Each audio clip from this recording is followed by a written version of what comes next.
نبی صلی اللہ علیہ وسلم کے ایک صحابی بہت بیمار تھے۔ کمزوری اس قدر بڑھ گئی تھی کہ چلنا پھرنا ختم ہو گیا تھا۔ اللہ کے رسول ان کی بیمار پرسی کے لیے ان کے گھر تشریف لے گئے۔ بیمار صحابی بے حد خوش ہوئے، یوں لگا جیسے انہیں نئی زندگی مل گئی ہے۔ رسول اللہ صلی اللہ علیہ وسلم سے عرض کیا، یا رسول اللہ، اس مرض نے مجھے خوش نصیب بنا دیا ہے کہ اس کی وجہ سے آپ میرے گھر تشریف لائے۔ مجھے اس بہانے آپ کے قدم چومنے کا موقع ملا۔ پھر وہ صحابی اپنے آپ سے یوں مخاطب ہوئے، اے میری بیماری اور رنج و غم، اے میرے درد مرض اور شب بیداری، تجھے مبارک ہو کہ تمہاری وجہ سے اللہ کے رسول اس وقت میری بیمار پرسی کی غرض سے میرے گھر تشریف لائے ہیں۔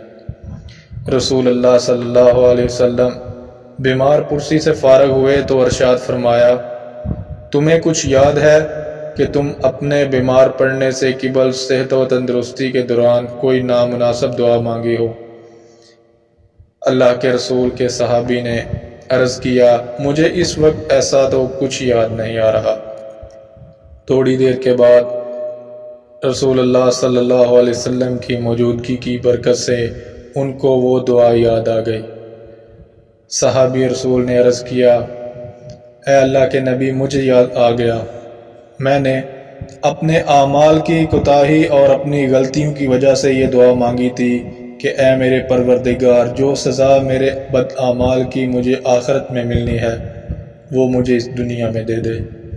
میں دراصل آخرت کے عذاب سے بچنا چاہتا تھا۔ میں نے یہ دعا بار بار مانگی تھی، پھر میں بیمار ہو گیا اور میری جو حالت ہوئی وہ اس وقت آپ کے سامنے ہے۔ اب میں اس قدر کمزور ہو گیا ہوں کہ ذکر الہی اور عبادت کرنے کے قابل نہیں رہا۔ یہ تو آپ کا کام ہے کہ آپ مجھے اس حالت میں دیکھنے چلے آئے اور مجھے نئی زندگی دے دی۔ نبی صلی اللہ علیہ وسلم نے اپنے صحابی کی پوری بات سن کر ناراضگی ظاہر کی اور منع فرمایا کہ انسان زندگی میں ایسی دعا کبھی نہ مانگے، یہ تقاضۂ بندگی اور آداب عبودیت کے خلاف ہے۔ انسان بہت کمزور واقع ہوا ہے، اس میں تو ایک چیونٹی کی سی طاقت ہے اور وہ اتنی بڑی آزمائش کا پہاڑ اٹھانے چل پڑتا ہے جو اللہ کو بالکل پسند نہیں۔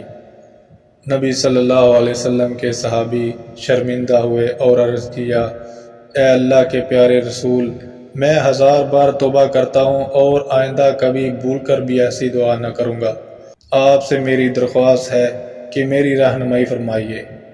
حضور صلی اللہ علیہ وسلم نے نصیحت فرمائی اور فرمایا، اے اللہ، دنیا میں بھی ہمیں بلائیاں عطا فرما اور آخرت میں بھی۔ پھر اپنے صحابی کے لیے دعا فرمائی، خدا تمہاری مصیبت کے کانٹوں کو گلشن اور راحت میں بدل دے، آمین۔